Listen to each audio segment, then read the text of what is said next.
à tous, vous écoutez l'analyse, une émission de Maïso.com. Rototombe. Bonjour à tous, ici Paris, je suis Kerwin Maïso. Bonjour chers auditeurs, merci beaucoup de nous avoir choisis à ce 2 janvier 2019 pour votre émission L'Analyse. Au sommaire, en attendant la publication des résultats des élections du 30 décembre 2018, les pouvoirs de Kinshasa engagent une guerre sans merci contre les droits de l'homme.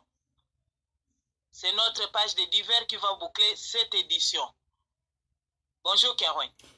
Bonjour à vous, bon retour, bonne année, Maman Sa Majesté. Vous étiez absente pour des raisons indépendantes de votre très bonne volonté. Presque novembre, décembre 2018. Merci à Willy Lokassa de nous avoir tenu compagnie. Vous êtes de retour pour la première édition de 2019. Nous allons commencer par présenter à notre auditoire nos meilleurs vœux pour cette année 2019, que ce soit une année de paix, de prospérité, de progrès, que tous leurs vœux légitimes et positifs se réalisent pour le Congo. Merci beaucoup Kerwin, je me joins à vous pour ne pas vous présenter vœux na audience na biso nyonso. Ndenge bazalaki fidèle na 2018 na compagnie na biso kolanda masolo oyo analyse eza masolo po na bolingo ya mboka yango wana topesi bango merci mingi et puis to kotina bango na 2019 en attendant orientation par rapport à émission oyo tozokoba kaka kokoba kosala émission na biso ndenge to mesana ndenge balobaka bomo mesana yango wana na titre lelo élection esalamaki na RD Congo et na banalizo eleki okendaki largement na ba dossier nyonso mais tokosenga otia biso na contexte na ka oyo ya pouvoir aza koluka amuseler batu na RD Congo ba droit de l'homme na bango eza violé otia biso na contexte et puis commentaire na yo. Avant de répondre à la question na yo, na ko répéter kaka o na lobi déjà na français que Totombeli bino mobu elamu de mbula je crois nkoto mibale na zomi na mwambo na non na libwa voilà nkoto mibale na zomi na Libois, donc 2019. Alors, mobu oyo, ezala mobu oyo, bokozala na esengo, bokozala na nkita, bokozala makambo ya malonga, kimia ekota na Congo, et to zalape lokola baninga. Na lobite ke bamboka misusu basali na esengo. Mais basali quand même moi malamu. Soko yoki li solo ya Danemark, yoki li solo ya Norvège, yoki li solo ya Suisse, oyoki même lisolo ya Canada, malgré que pas ezali masolo ya esengo. Tolingi pe Congo, akota na kawana. Wana eloko liboso, oyo tolingaki to préciser. Mutata la bilan na ya 2018. Nine simba kite. Pona nine simba kite. Nine akoki kosala pona ezala différent. Et na 2019, asala tel ndenge asalaki na 2018. Mais ce que monique na 2018 makam na etambola ki malonga, alors na 2018, 2019 asalaka lokola 2018 ou a amélioré a bongisa lisusu muke pour na 2019 ezala malonga koleka 2018. Wana eloko liboso na kanaki koloba. Eloko ya mibale ezali en rapport na émission oyo. Cahier de charge ya émission oyo ezali émission ya information te. Ezali émission ya analyse. Analyse ya nini?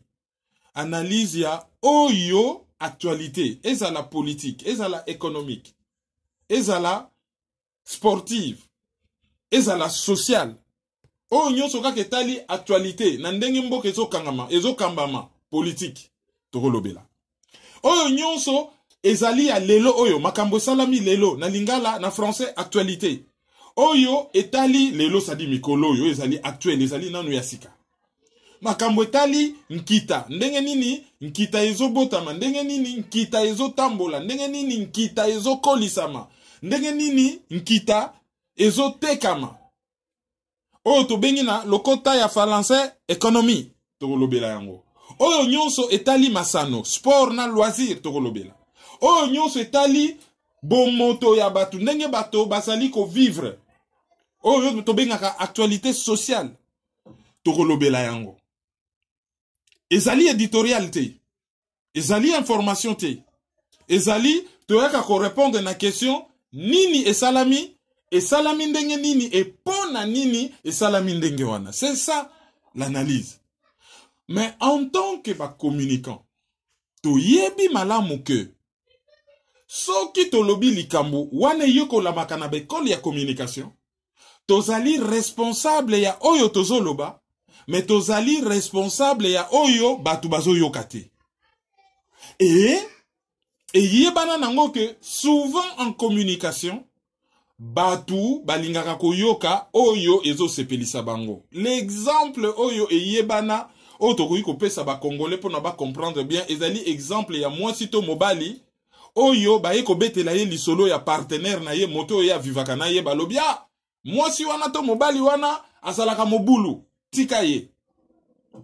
Tango mwasi wana to mobali wana ye pa na yo kotuna conseil. Mobali nanga asalaka mobulu makasi conseil nini yo kopesa ngai. Déjà na motema na ye ayena idée ke yo rassurer ye yo lobela ye te mibali bazalaka kaka boye okwako boma libala na yo te po mobali asa mobulu okwako boma libala na yo te tala mwasi wana umesana na ye mutaboko laka bana yo fotikala na ye mutu déjà lera zotu na conseil asa déjà na réponse ya lingi kaka yo kende na sens na yo rassurer ye soko meki kaka koyebisa ye bon olelaka pe mingi asa mobulu boya ye okomi mutu mabe po yebise bon mobulu boya ye okoma mutu mabe ennemi yo lingaka bonheur na ngai te olingaka na kabona na mutu na ngai mais pourquoi yaki kotuna conseil et ali pe ndenge wana na analyse tozoluka kozala objectif c'est-à-dire tokotela ni mutu non tozala objectif bien qu'en tant que ba congolais na contexte et occupation na contexte et lutte objectivité, il faut prendre en compte le fait que par rapport à l'intérêt supérieur à Congo, la seule objectivité qui compte, c'est le Congo. Mais, dès que tu salakawana, nous ne sommes pas là pour nabatu. Te ye muto mikolo yo yende mutu, il faut bobetele maboko to. Non, non, biso osali likambu to examiner yango. Ezali mabe to lobeli, ezali malamu to lobeli. On n'a pas à être l'église au milieu du village. On est derrière la vérité. Côté vérité, Zali, ce qui vérité, telemiwana biso te kocha mulongo na sima vérité. C'est ça, et loko biso toza ko se forcer, ko sala. Et dernièrement, na analyse, na lobby bien, na lobby, bon, ba déclaration et salami belé. Mais, pour na émission oyo ya lelo, tokozwa ba déclaration oyo ba kanyonso basali na RFI. Pourquoi toponaki RFI? Parce que bazana ba envoyé spéciaux sur place, c'est une grande radio et bazwaki batu nyonso ba kanyonso pouvoir batutu oyo bazali boso na élection wana ba pesaki bango parole ensemble dans les mêmes conditions. Yangona toboyaki pona ko créer des équilibres te. Tozwa maloba, ya quand ya pouvoir na RFI, tozwi maloba, ya quand ya opposition na BBC, toke kozwa maloba, na quand ya opposition wana mususu na la voix de l'Amérique, tobi non. Pona totsa bangon équilibre, to luke siko yo bangon nyons ba ki koloba, dans les mêmes conditions, répondant à la même question, ezalaki RFI. Et na précisa ki na lobby. Oyo nga nazo loba, ezanga mutu na lobby angote. Il a précisé. Ezali pe RFI mutalobi yangote. Ezali bango moko ba candidat ba lobby yango mais na RFI. Et na lobby maloba ya Kikaya bin Karubi na RFI par rapport na ba résultats électoraux. Tango na silisi na kei na maloba na suka na kei na maloba ya Martin Fayulu. Wapi dans la même émission matinale ya RFI. Tango na komi na katikati et pas ya kamere na repréciser na lobby toujours sur RFI. Na ekoloba ke kamera lobby bon toza na centre à compilation mosale zo sala mamakasi et loko na koki ko yebisa bino ezali tozali sûr que Shadari a gagné te asuki wana leki. Mais téléphone est tomboki. Kerwin. Ah, Obungi. Ba misusu ba ye direct. Okosi. Ah, surtout soko yebeza likambo yo. Kombo ya Tshisekedi desa tout près. Loko les alaka religion. Soko blasphémer contre religion wana. Ya linya comme président. Yo ye ko loba mak. Ete. Aloba ki boyete. Soko landeli batutunika. Batunyo so. So tuni ba kaka. Ezala ki wap. Oh non, mais vidéo eza na YouTube. Ah bon? Lande mission. Ngana lobby YouTube. Ngana lobby radio Kapi. Ngana lobby radio Kabeyaka Mwanga.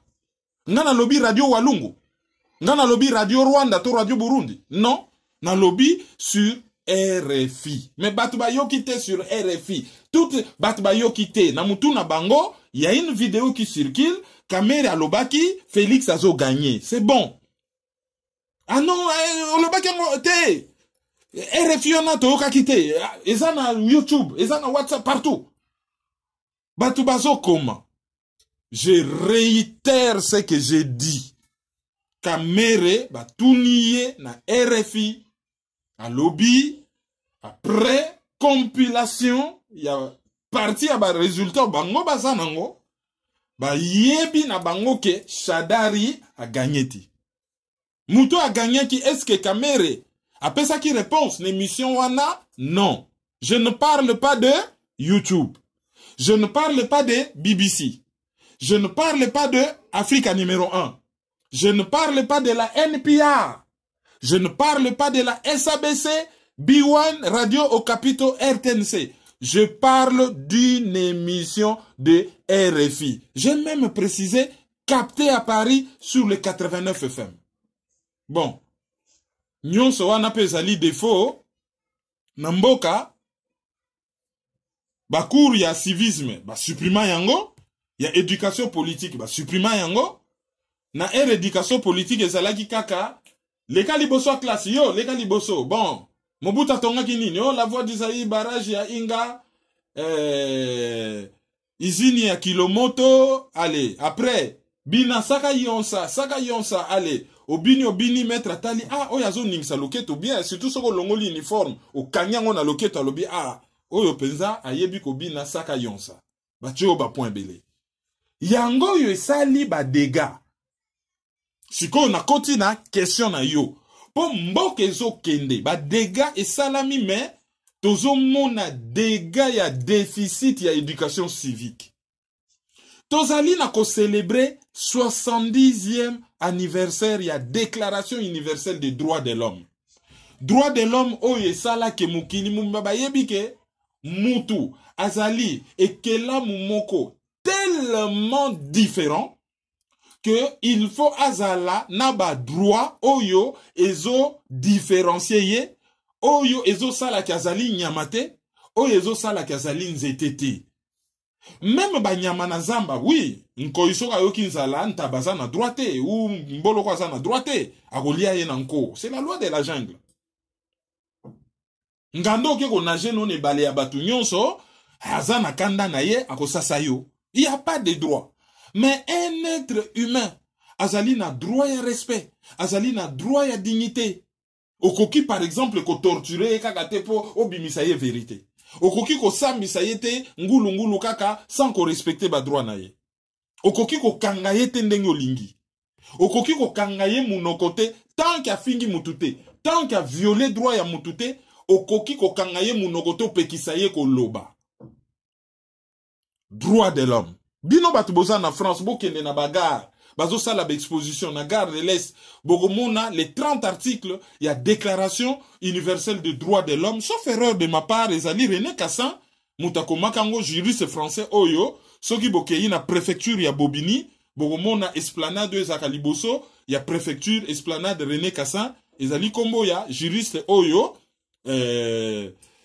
azalaki rédacteur chargé à projet wana mutu a rédigé yango. Donc droit de l'homme ezali très important. Et parmi ba droit wana tozali na droit par exemple il y a liberté et association. Bokoki ko sangana bosali muziki bosali parti politique. Ce qui bien entendu l'objectif na bino eza noble. Droit ya kopona librement ba konzi na bino. Bosana droit kopona mo konzi, c'est un droit libre garanti que boyokanaki bolobia mbula mitano mutako konza biso yeyo. Après mbula mitano wana po droit de vote ezali penda na kati ya droit de l'homme. Boyoko loba bolobi bon tolingi lisusu yote toyeko pona lisusu mutu ya sika. Ou toko continuer na yo ezali droit. Alors eloko nini salami? Ba élection chaotique, biaisée et salami. Biso tozo commenter l'élection yo parce que ça fait partie de l'actualité. Mais batimisusu bino boboya ki l'élection bino yo boye ko soutenir yango boboya ki l'élection toye ko soutenir l'élection te toye ko commenter l'élection ndenge zoleka toye ko soutenir te to comment même qu'on répétait te lobby on ne libère pas un pays occupé par les élections. Et que processus ezala ki biaisé. Biaisé, c'est-à-dire, ezala ki déjà yakobeba, yakopola. De kobota mbuma ya malongate. Biaisé na nini. Occupant, azo organiser l'élection, yé azo participer. Ça n'a pas de sens. Un occupant, on le combat. Bayaka kosala na yé maponamité que bon, muyibi, mubomi, mupaya, yaka tofanda, tosala maponami, yope nakati. Parce qu'il n'a pas qualité. À cause de la wanati. Naïpsaki bino une équipe à football, bozo beta championnat, bozo joueur moko aza na licence te, bako invalidé bino. Forfait, bazo ki joueur moko, ezali championnat à moins de 18 ans, joueur wana zala ki na 19 ans. Ya sala ki transfert, mikande sili na nuko signete, azala ki joueur ya imana, mbalamo ba moni akomi ko beta na vita, allez, vita zui forfait pona nini, non, abetsa ki joueur moko oyo, transfert et sila ki na noté. Na l'élection pe, il faut la qualité pour na la candidat. Rappelez-vous de la lettre de Maître Reti à Mouli, lettre d'un citoyen ordinaire, à Komelaki Oben Minaku na Kengo Adondo. Sur déjà illégalité à loi électorale. O ezali voté par bateau yo bazali na qualité te ya ko voter loi wana. Fros omnia corrompit. Déjà loko liboso ya wana. Et loko ya mibale. Ba date oyo l'élection fallait que salama na 2016. Ezali ba date moko constitutionnelle. C'est une obligation. Ça va de telle date à telle date. Même la date n'a pas été respectée. Loi électorale ezali déjà nulle. Parce que voté par batu oyo bazana qualité. Fichier électoral, c'est-à-dire document oyo ezali ko rassembler ensemble ya belecteur nyonso. Ezali corrompu. Ba enrôlé Batumisusu 2 fois, ba doublon. Ba enrôlé Batumisusu sans empreinte digitale. Ba enrôlé Batumisusu na ba document inapproprié. Aye na carte d'étudiant, aye na carte na yesoki ya baptisme, soki nini inapproprié. Ba sala recensement ya population te, ba weli liko sala enrôlement. Fichier corrompu, ça dit fichier wana eza mabe. Eza mabe. Tolobi que ezali biaisé parce que baye kokoti sa machine à voter oyo ezali même pas prévu na kati ya loi électorale oyo ezali nul parce que voté par batu oyo basa na qualité ya ko voter yango te. Après baye ko sala ba accord, ba dialogue, ba accord, ba makambu songolo mpakala oyo toye ko mona kaka na Congo accord moko entre ba particulier na kata classe politique et mitie likolo ya constitution du jamais vu. Et illégalement ba accord est prolongé mandat ya mutu. Et baye ko lobela biso ke l'élection il faut salama na 2018. Ba pesipe date le 23 décembre. Mais déjà l'élection n'andenge qu'il fallait que salama. Tango ba écarté ba congolais nyonso baza libanda. oyo tobengaka batu ya diaspora, oyo baza nanu ba immigré, oyo baza na passeport na bango congolais. Tango baye ko écarter bango, ba créer inégalité entre ba citoyens. C'est-à-dire ba komi ko ça la discrimination géographique par rapport na place yo fandi ozali discriminé. Soko ozali na katia 2 345 409 km² oyo ya Congo, yo koki ko voter. Mais soko ozali libanda, malgré que ozali na mikanda na yo, qu'il y a une ambassade là où tu habites, il y a un consulat, oh yo ozali ko relever na yango, yo oko voter te. Mais comme si c'était pas suffisant, bah sali prolongation et na ba raison fallacieuse, bah supprimer batuya Yumbi, na Mai-Ndombe, batuya Nord Kivu, notamment Beni territoire, Beni ville, Butembo territoire na Butembo ville. Créant deux catégories de citoyens, bah oyo basa na droit à voter, na ba oyo ba reporter l'élection na bango pour des raisons fallacieuses. Mais malgré cela, classe politique va décider qu'on continue na game na bango, jeu na bango wana o ezali nocif contre population, va décider qu'on continue na théâtre de vaudeville na bango, bazo continue sous la passivité ya population désemparée, espérant que batouana ba roulaka po na bango et que batouana ba koki ko trouver solution pour na mboka. Lelo yo l'élection et ko salama. To koti sikoyo na question na opo wana to yiko chango na contexte. Lelo yo l'élection et ko salama. Chaotique. Ba bureau, il fallait que fongwama oyo mobeko pesi et kangana ero mobeko pesi, ba misu se fongwami na retard. Na Kinshasa par exemple ba mona men bureau moko fongwama après fermeture ba bureau nyonso mboka. Bureau fongwami après 17h. Ba moni batu misusu ba votete parce que mulongo elekaki mulai. Na yokaki même na RFI bureau mususu sur 680 personnes, 45% kaka ba voté, donc moins de la moitié, moins de 340 ba voté pour na nini a mulongo elekaki mulai. Tomoni na Mai-Ndombe, ba sakaje ba bureau, nini? Ah, bazo kote saka, bezo bimsaka, kombo ya Shadari, allez, batu ba sakaje ba bureau. On a tout vu. Ezalaki catastrophique. Ba élection et salami. Mais curieusement, kaka l'herbe élection sili, l'herbe ba candidat, ba état-major ba plateforme politique, ba état-major ba bureau politique, ba komi ko luka, ko vérifier ba PV, bazala ba témoin, na ba bureau ebele, na ba bureau ebele, pardon, ba bengani bango. Wana déjà ko privé bango na droit na bango ya observation. Parce que, pona processus ezala sans soupçon, il faut qu'il y ait des observateurs, c'est-à-dire ba indépendants, oyo ba yiko tala, et ba témoin ezali ba oyo ba parti politique batindi. Soki ba mutu aye pour une organisation moko eza nango partie prenante na élection te azali observateur aye kotala. Mais soki aye na cadre ya candidat moko to na cadre ya plateforme to na cadre ya parti politique ba bengaka ye témoin. Ba bengani ba témoin. Première violation ya droit de l'homme. Tango bat babandi ko transmettre ba résultat. Ba komi ko luka pe ba kene na centre à compilation ba mona ke oyo ba procès verbaux ba PV ezali document oyo tango likambo salami bozo sala likambu bo komi likambu ndenge salamaki ke biso batu oyo tozala ke sika songolo mpakala to monaki ke likambu boye esalamaki boye yango wana to signé mukanda oyo pona ko témoigner ndenge likambo salamaki ba benga rango procès verbal. Tango ba procès verbaux zo ken na centre à compilation, il faut batu ba landa yango na nzela ba continuer ko observer ko zala ba témoin ko surveiller. Il faut ba surveiller compilation pour na tricherie ezalate parce que confiance na seni ezalité.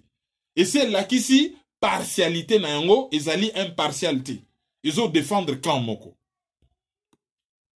Et il faut que seni oyo azali na ba moyen de l'état, ba hélicoptère, ba avion, ya koki ko ba résultat mbango ba lobby, ba utiliser ba moyen électronique te po ba koki ko manipuler yango.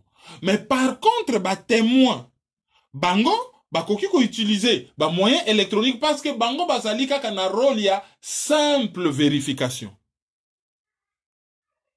Mais les lots moni nini? Un, bakati internet. Bakati ba SMS. Entre autres, bakati ba moyen de communication. Bakati Radio France Internationale en FM. Et comme si c'était pas suffisant, ba longolipe, accréditation, il y a correspondante, il y a RFI na Kinshasa, c'est-à-dire ba boyi à couvrir l'élection, na mukuse ba benganiye. Florence Maurice, ba benganiye. Déjà, ba boya ki ba témoin extérieur baya. Extérieur, c'est-à-dire en dehors de l'Afrique. Donc, ba européens na occidentaux. Ceux qui ont un pays moko souverain, on a applaudir. Mais le pays n'est même pas souverain. Donc, ba paya mususu, bazo bengana ba paya mususu. Alors, biso ba congolais, ndenge ba lobaka, na dossier wana exceptionnellement. Je dis pas na ba dossier mususu. Kaka na dossier wana, par opportunité, l'ennemi de mon ennemi devient opportunément le l'occasion. Mon ami. Na l'obité que occidentaux, c'est nos amis, non. Juste une occasion, on a employé le mot opportunité. Bakati bango. Mais ezali ba violation grave ya droit de l'homme. Ba oye ba bele la kabalobi combat na bino 8000 km. Mais pourquoi ko kat internet? Déjà bakati yango sur le plan interne pour na ba résultat et circuler rapidement na ba centre parallèle ya compilation ou ya ba parti politique. Mais bakati yango pe pona ba image et circuler te.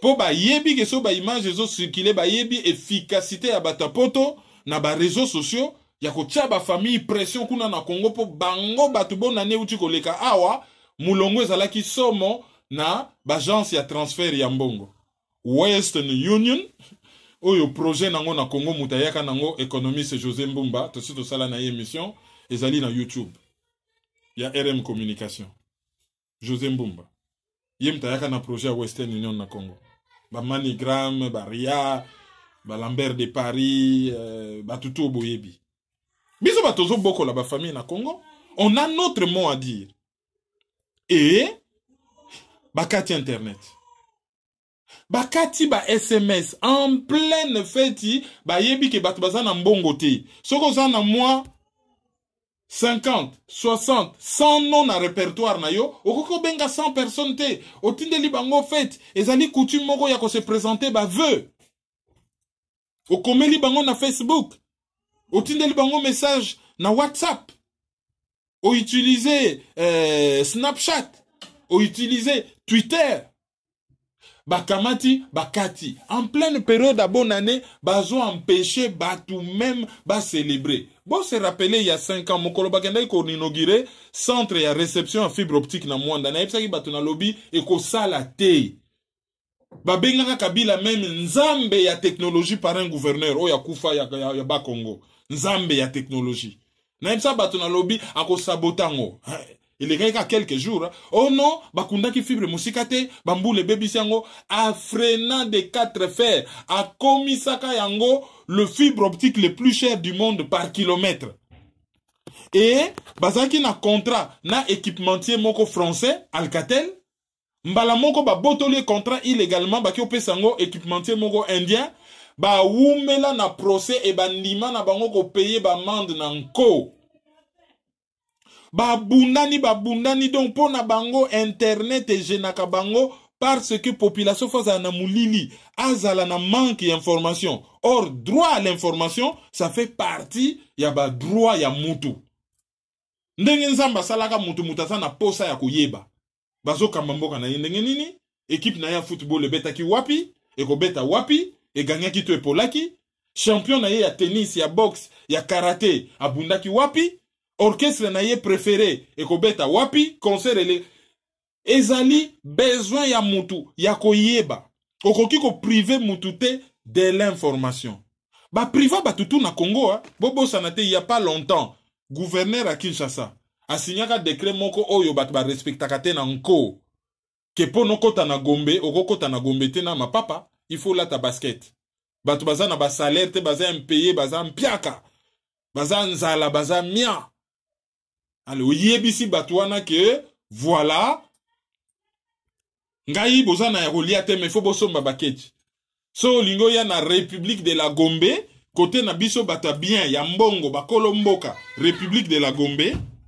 Donc, soko lingo kota na République de la Gombe, il faut, oya, na sapatu to basket, ma papa te. Ya kasi ke bato balata ka ma papa wana na Congo po, moye leki. Ale, baza na plage, balati batongo, bazo tambola musunya bata. Bazo tambola na ma papa po sapatu ezate. Bazo tambola na ba pantalon ko toboka. Parce que ba na mbongo tetala. L'air afdel azako kota. Docteur Sonji. Azako travailler dans l'hôpital maman yem. Bat ba yeba kateke, docteur Sonji azalaki déjà na afdel. Azo pe sa ba interview belé na ba radio internationale, azo expliquer. Pona nini mboka batu bazo tika afdel la kota, pona nini misère ezali boy. Mais ayaka kolobelo komoka lobitala. Misère eza na Congo eza somo. Ngai en tant que munganga, nazo mona ba maman bazo ya awa kilote ezate. O to benga ka sous-vêtement na boy kotanga kombo mususu. Abi nazo mona mutazo ya awa epa ya munganga, longole lamba ba traité yo azalina kilote ya kotoboka to ba bamba ou akanga singa fumbwa na loketo.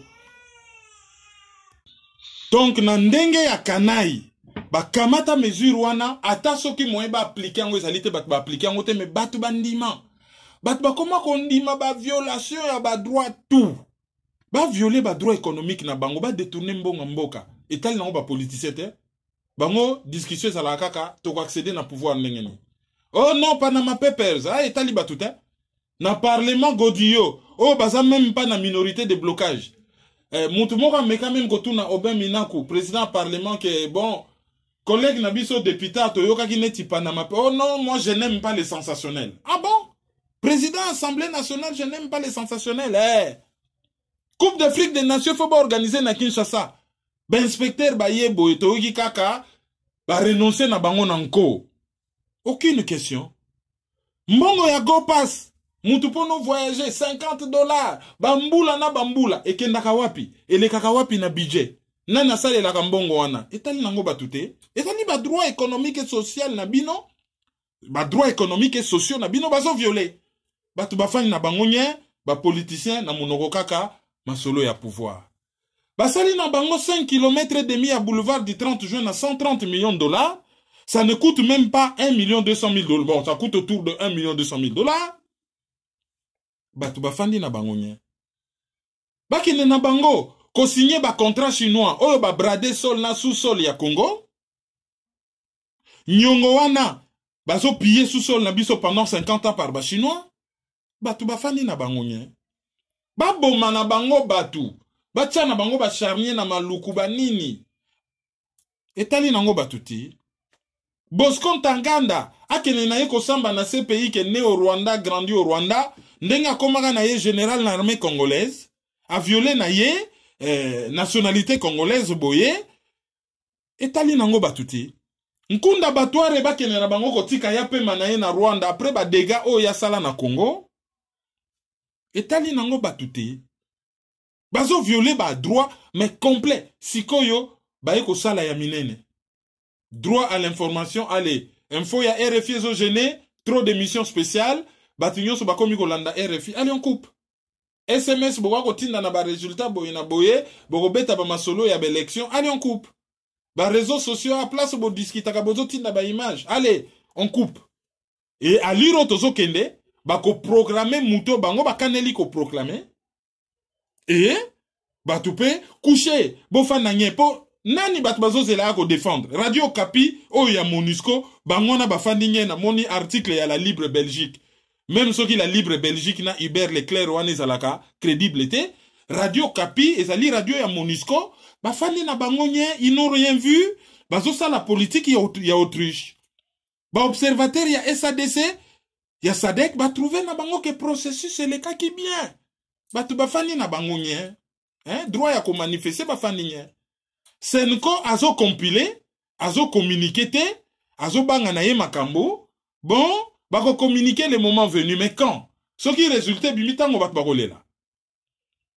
En attendant, question ezaboye bazolo bakyo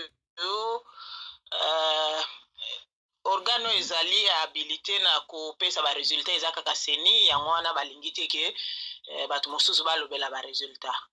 Mais bazo confondre kolobela ba résultat na ko pesa ba tendance.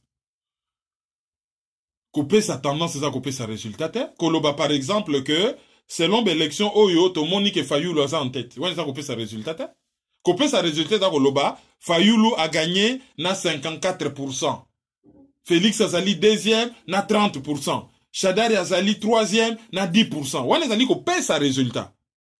Mais ce qu'on lobby que selon Gaï na moni Félix Azali en tendance siko Azali Félix Azali en tête. Et que Fayulu Azali par exemple en deuxième position. To Shadari Azali en tête. Ainsi de suite. Wane Azali ko pèse sa tendance. Azali ko pèse sa résultat. Et puis, banda ki ko documenté fraude. Et puis batiki. Na 30% des bureaux, il y avait déjà 1500 cas documentés. Se plaignant ki keo bazaki n'accès na centre locaux ya compilation te après bango mo ba corriger que non. Benga ki mutu moko seni ala kisi bango ba centre bazo landela. Mais il faut baba na koyebisa batu ke soki fraude eza makasi ba yebisa déjà batu pour déjà institutionnel, déjà pouvoir alobi que tout va bien, Sadek alobi que tout va bien, occidentaux, Jason Sen alobaka pour na bango ezalaika ke Kabila présenté dauphin. Ce qui a présenté na ye dauphin te ce qui a présenté na ye dauphin, même ceux qui dauphin on a fraudé, bango bakoki ko soutenir ye. Ozomo na bango hypocritement ba fandinye. O eleki na Congo wana soki ezalaki na Iran, ataka moko ya fraude. Nde tonga kito yoka machine médiatique à occidentaux ndenge elinga ke sambale. Soki ezalaki na bande ya Gaza. Oyo ba élection les plus démocratiques de tous les Moyen-Orient salama occidentaux ba boya ba résultat wana. Et bah boya kondima ke Hamas mutaganyaki. Tomona na Algérie. Front islamique du Sali ba gagna ba résultat. Occidentaux ba tia pression. Allez ba annula ba résultat on a conséquence président Boudiaf ba bomaye. Ba fani na bangonien. Tout ce que bango ba sali Europe, Union européenne, na ba grand pays neti Suisse, je crois Norvège, Suède si je me trompe. Bon ba ça na Union européenne, na États-Unis, na Canada tout ça. Basengi kaka pouvoir azongisa internet. Bagangeli pouvoir te me basengi pouvoir azongisa internet. Na ba réseaux sociaux. Mais pour le reste, bafandi na bangonien. Pendant qu'on dit silence pe ya ba poids lourd ya politique ba oyo ba participer te na élection, silence na bango ekozala interpréter ndeni. Il faut qu'on interprète ngo que tango ba exclure bango na mutu na bango Joseph Kabila, Moïse Katumbi na Jean-Pierre Bemba, ba poni Martin Fayulu pona ba participer à l'élection à travers Martin Fayulu. Je crois que calcul na bango ezalaki ba monaki te ke Fayulu akoki kozwa ampleur o ya zui et que batu pareje pour Kabila bako voter ye na nko. Parce que ndenga komi anazali suso petit candidat teo azaki na sima na bango azako zanga même po azako zanga même laro 100,000 akundo chakuna azako zanga même 100,000 akopesa caution. Mbala moko akomi poids lourd ça dit muto akochela bango libaya on dirait phénomène wane leke li bango curieusement bazo yoka bango te bafandi nye est-ce que bakomo banga te ke yango machine auto tchakio il fallait qu'il na boycott comme ça et boycott négociation va reprendre biso nzelo to kendeli wana est-ce que to tikeli penda fongola ya motu kata komo rouler ye moko po attitude na bango ezali quand même louche.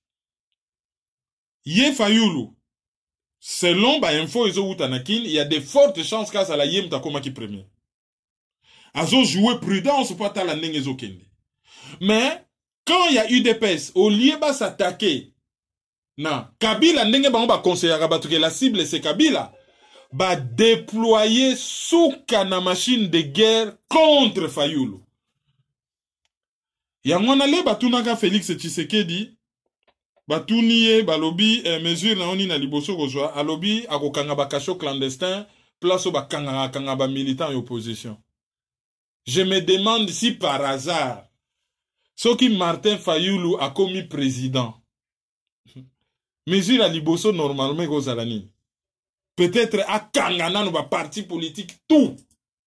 Comme ça degré capacité na bango en nuisance ici là. Pour ce total IDPS, elle messianique, elle messianico, familialo, ethnomo-tribalo, bah commis tellement nuisible, tellement nocif, que je me pose même la question, ce qui est la salutaire pour le pays, il y a qu'à raser tous les partis politiques, y compris l'IDPS, comme ça, total la clique wana, yaba taliban de type messianico ethnomo-tribalo, ceux qui bakosuka ba commis un problème. Mais vraiment un problème.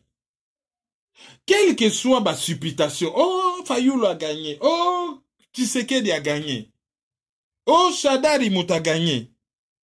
Et l'oko salama, ezali nani oyo seni a proclamé comme président. Et ce qui, bah, résultat au Seigneur proclamé, ezali, ni conforme à la vérité, ni conforme à la justice. Qu'est-ce que bah, politicien on a bah, sala par rapport à soulever population, et bah, moyen ni pouvoir à disposer pour na réprimer population. Pourquoi? Parce que pouvoir wana na yebisa kabino po na ye, pouvoir c'est une affaire de vie ou de mort. C'est une affaire de sécurité. Kabila n'est en sécurité qu'au pouvoir. Et tant que Al Jazeera que il n'y a que le ciel qui peut l'arrêter. C'est-à-dire yebi oyo ya kaneli, il y a de fortes chances que à ça la passage en force, que ce que les autres en face prévoient. Est-ce que tout le monde est sincère? Ce qui tu sais qu'il a gagné, Fayulu a soutenir. Ce qui Fayulu a gagné, tu sais qu'il a soutenir. Est-ce que la population Kolanda bango suffisamment 3 jours que yinda mutuana longwa? Et ce qui a longwe, a kolongwana système na yetu.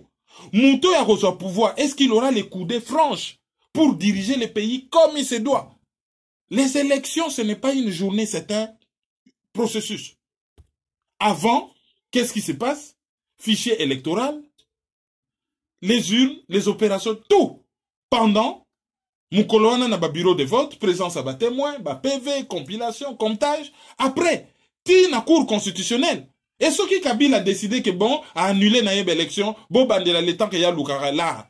A ployé qu'un principe, il y a, les présidents restent en place jusqu'à l'installation effective du président élu. Batubako loba, nini. Batubake na guerre, moko boye, oyezo pesa l'impression que, bazo sale là, bazo sombe la kwanga ya muninga liboke.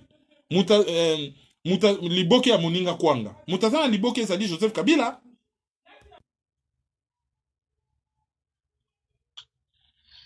Bon, motuna mususu eza boye Kerwin. Ezali par rapport ya batu ya diaspora quoi. Batu oyo nyonso baza na diaspora bakati ba internet na Kinshasa, on dirait qu'ils ont concerné bango te. Okoki ko expliquer yango nde. Problème ya diaspora. Batu ebele nde bazawa, baza na bango na logique électorale. Kwa ko yebisa mutu te ke mboka ezo occupé. Batu ebele ezali faut ba kende na kin librement, ba kendo sala ba faire. Et ba misusu batikali kaka na politique comme chenal ya konginda en dernière minute po basala mingi te bakozwaka retraite a malonga awate basala ba nkula ba makamba mabe ba carrière ebeba ba nini ba casier judiciaire espoir na bango tikali Congo oko solola nona muto sololi na yeti ayebiso oui ozana raison mboka ezo kipo pesi belement ba fait. Mais l'air kaka yo balusa mukongo boke na Facebook na ye omoni penza donc azo sambela ce qui Fayulu a gagné vraiment kozala bien hein? Ce qui Tshisekedi a gagné vraiment kozala bien mutu mususu ko solo la na ye ba politicien wana baza corrompu bu omona kaka bon réflexe à monoka mboka mais bon mwana mboka Félix Tshisekedi azo bunda il faut ko simba ye omoni ka mbala moko et comme susu moi ba réflexe mon robot. Donc batunde bazana bakanisi que les élections vont nous sauver et que Kabila a commis naïf a lâché okoki na yo ko expliquer ndenge olingi par gentillesse, par courtoisie, batu bako yoka yo, mais soki bazongi na ndako, mutu na mutu, ah ouais, moi l'élection, ne bazo beta masolo ba élection wana. Batu bazo vivre o balobaka carpe diem. Batu ba bosani le passé, batu bazo mon avenir te, à chaque jour suffit sa peine. Au solo lina mutu azo beta masolo alelo, ouais, ba kino ba se mobiliser, ba voter. Vraiment, ce qui Fayoulou Aleki, il est vraiment, oui, il est vraiment, Banakala, c'est un grand combattant. Fayoulou président, vraiment calme, Mboke Bongi. Mais ce que yebisi, Okenenaka Mosusu, Masolo Zakaka, Tshisekedi, vraiment, Ako Bongi Samboka. Donc, voilà, c'est ça la logique. Et, Bakinois, le qu'on l'appelle, bazali na leader oyote ako mema bango ako expliquer bango ce qui se passe réellement. Bango bazo kanisa ke façon na bango ko bima na boumbu ezali ako leka par élection ko benga na batwana na pouvoir et muto ako ya ako bongisa mboka. Or bazo confondre poste. Boko benga na Kabila na poste mais boko benga na pouvoir te. Bazo confondre Kabila na système Kabila. Bazo confondre pouvoir na poste. Soki bo benga ni Kabila na pouvoir na poste. Aza na pouvoir. Ce qui peut bengani yemoko Kabila na poste. Le fait qu'Aza na pouvoir, donc système na yezali. Et les Kinois, apparemment, ne le comprennent pas. Et les politiciens, bazo aider bango ba comprendre te. Po bazali ba carriériste. Zali bato yo, bazo lutter pour na, ba carrière na bango, mabumu na bango, avenir na bango, ba CV na bango, bazo lutter réellement te pour la population. Yango na situation tozo tourner. Alors bazo bangisa bato, yaza na ba arme, yaza boy, yaza boy. Mais de quelle arme on nous parle? Cette armée de pacotille. Et yaka, na Kinshasa ni bayebi résultat. Population signa bango menu. Bazan armée moko de pacotille bidon. Et tikala jamais qu'on soit véritable résistance. Bayana Afdel conduit par les avions américains. Il y a société American Mineral Field. N'a pas moyen militaire et américain. Polele boye babunda te. Bah comment na kengeka bata savimbi ba ningisa bango, on connaît les résultats. On connaît les résultats, baza nul. Population à Kinshasa ni déchaînée, bat bazala ki à genoux, bazo boa kaminduke. Bazali nul. Bakino ba banga kabango, bazali nul. Aucun mercenaire n'acceptera de se faire trouer la peau à des milliers de kilomètres de chez lui pour une cause yebi ni mutu ni makolo pour des billets de banque, oyo soka koufi. Ba yi akufi nango à l'étranger et bembe batumbi babwaki na mai. Aucun mercenaire a kati na sacrifice suprême.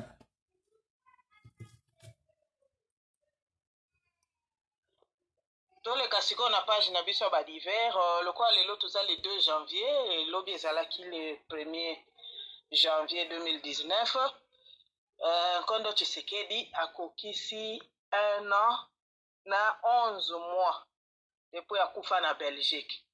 Et puis, dans le cadre de l'élection, peut-être qu'il n'y a même pas de déclaration à une pensée pour lui. Qu'en est-il?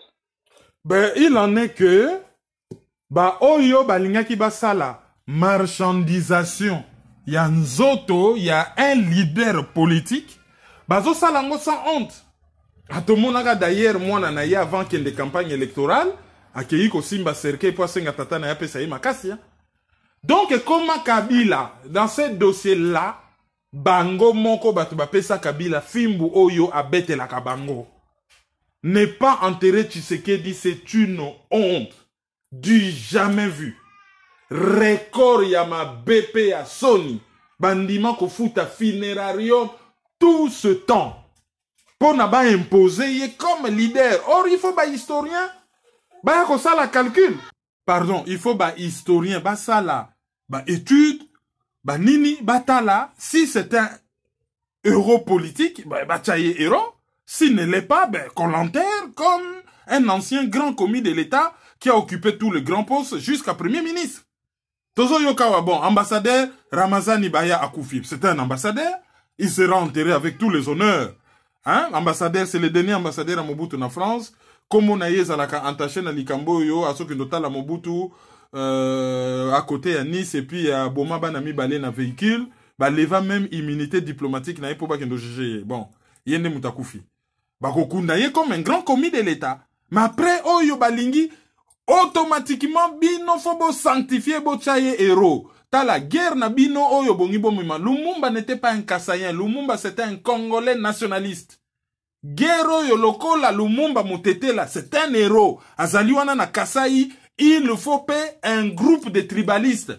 Babi misape oya bango héros kaka na Kasai. C'est une guerre perdue d'avance.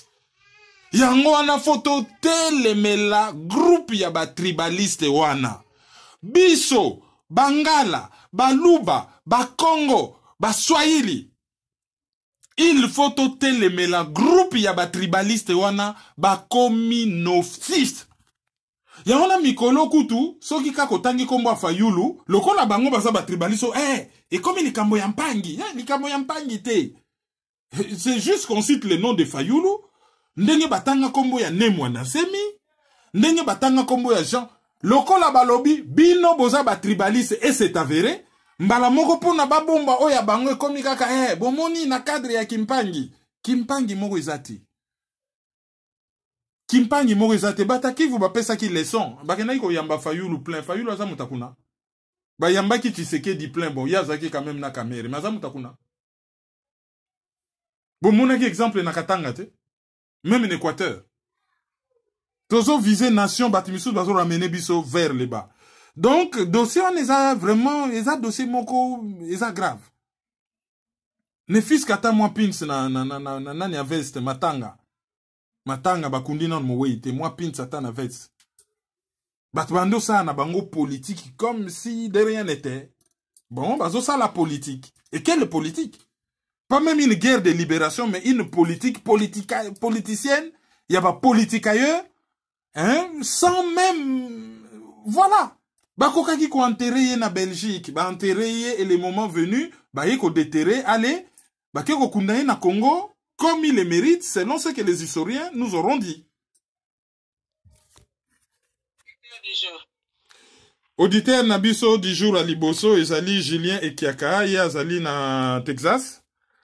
Julien et Kaka, alekaki na émission Masolo ya Maponami, à la Voix de l'Amérique, pour la Voix de l'Amérique, à Bani émission na Lingala, en direction ya RDC. Auditeur du jour, Nabiso Yami Balé, azali na Houston, Houston eza na Texas, ezali papa Jonathan Minga, ye azali na Houston na Texas.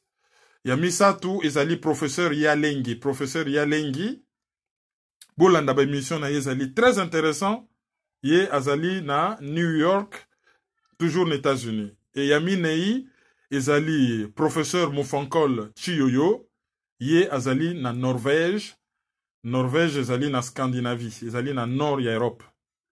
Et puis, le rôle a tozui ba papa, bon, tozwa quelques mamans, tokoki kozwa Bekakumbi, comme auditrice du jour, ye azali na Suisse, tokoki kozwa par exemple, MJ Mimosa azali na Nancy, na France. Voilà, les quelques auditeurs du jour qu'on avait. Merci mengi ba auditeur, to clôturer analyse mkolo lelo. To kutana na mikolo koya. Au revoir. Merci mingi Bobo Sanate, PayPal nabiso maizo@hotmail.com, téléphone 0033 758 469 414. Mikolo ezobenga Congo mingi. Moyen ko sali la même pas WhatsApp, donc bo charger mon unité. WhatsApp nabiso ezali 0033 763 55 38 46. Bolanda biso na Debriefing Media Channel, na CPLA TV et puis na Congo Éveil Radio. Tobo Sanité ccdp-rdc.com. Merci Bandeko Balandi, Tokomi Mbalasima, au revoir. C'est Dadadi. Merci beaucoup. Merci beaucoup. Merci beaucoup pour tous les enfants.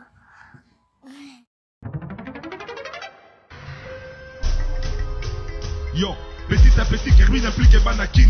Fouta ici, fouta par là, fouta autant. Dans les mille qu'on foutait là. Peuple congolais. Yo, qui n'a le toza ba colocataire. Oyo ezali colocataire. Qui n'a le toza ba colocataire. Oyo ezali colocataire. Qui n'a le loto koma colocataire.